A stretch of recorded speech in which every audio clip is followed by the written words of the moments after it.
Thank you very much, Lucy. It's a perennial concern of mine that podiums these days have got nowhere to put your paper on because they're full of laptops. So I'm going to risk closing this lovely Apple. I shouldn't advertise, should I? No, see if that affects what goes on there.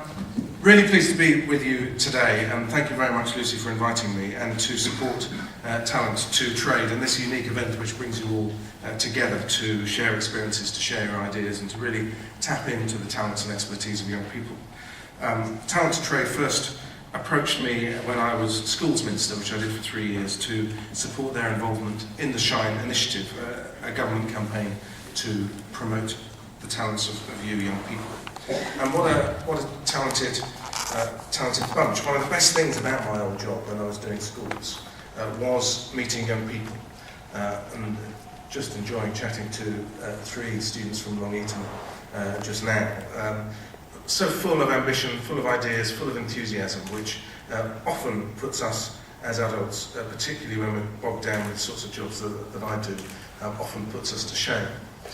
Now I've moved on to become, as you've heard, the Minister for Employment, and after spending a few months focused on what we do about getting adults into work in a particularly difficult environment right now, it's refreshing to think again about young people and what help they need to be able to develop their talents, to build on their interests and find and progress, I hope, in interesting and fulfilling careers. Well, this recession has hit all groups. It's a global recession. We face common problems wherever we are around the world, and I know you're spending some time today talking about global challenges like climate change. But this recession has been one of those global challenges. But here in the UK, we've taken action to support everybody to get back into work as quickly as possible. We've developed a package of measures for young people, specifically for young people, because we believe we cannot let a generation of talents go to waste. We cannot let young people drift into long-term unemployment. We have to encourage their abilities, harness their enthusiasm, and support them to develop the skills they need to get the jobs that they want. In essence, we must not waste talent. Now, this is not just important for those young people looking for work now. It's important for businesses, it's important for growth, for the young people of today, who of course will make up tomorrow's governments. The last time there was a recession, youth unemployment rocketed as competition for jobs became tougher. It was the young and the inexperienced that lost out. Now, whilst the headlines today are generally, I think, negative, the reality is, and the reality beneath the headlines, is that youth unemployment is stable now over the last couple of months. We are just below the European average in unemployment. We're doing relatively well internationally. We compare well to our neighbours in countries like the US, France and Canada. The detail shows that more young people are now in education, more young people are taking up apprenticeships, more young people are spending less time on job seekers allowance than in previous recessions. Government has taken action to help young people because the risks of doing nothing are way too high. The risk is that if you miss the first step, if you don't find first opportunity, it's then that much more difficult for you in the future. A year in unemployment at a young age can be devastating. It can set people on a path of long-term unemployment that becomes difficult to deviate from. And we know these are the risks because people of my age, 44, might be wondering, lived through the last recession and the one before. We saw the devastation and the desolation created by a government who believed unemployment was a price worth paying. And there's no risk now, I don't think, that we will make the same mistake. I think we've learned those lessons. The government recognises the talents of young people, the talents of people in this room. We know your value, not just to employers, but to all of us. Too often people give young people a hard time. We blame the majority for the actions of the few. I would argue that this government respects the talents of young people. That's why we're here.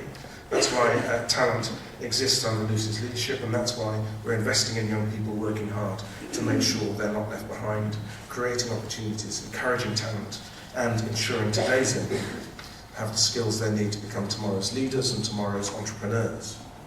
Because everybody has different talents.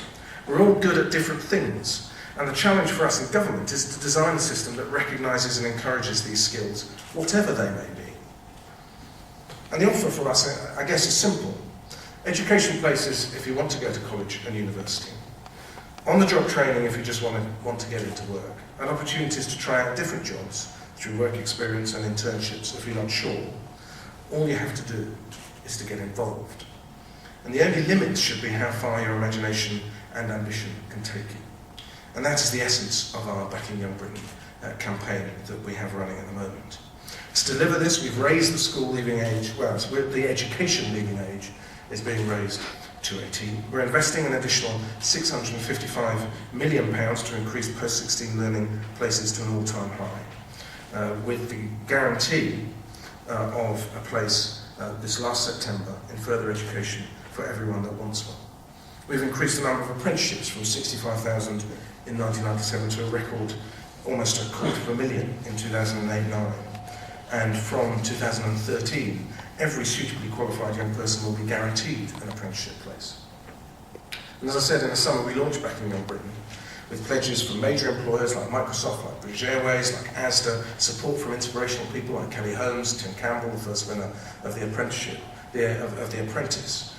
And that campaign, like the event today, is forging partnerships between us as government and employers and young people, and saying in essence, the challenges of this recession, the challenges of bringing out the talents of young people, the challenge of avoiding young people being long-term unemployed are too big for governments on their own, they're too big for young people on their own, they're too big for employers, that we all have to work together to tackle it. On our side, we're offering recruitment subsidies worth £1,000 combined with training packages of up to £1,500 for employers to take on new staff.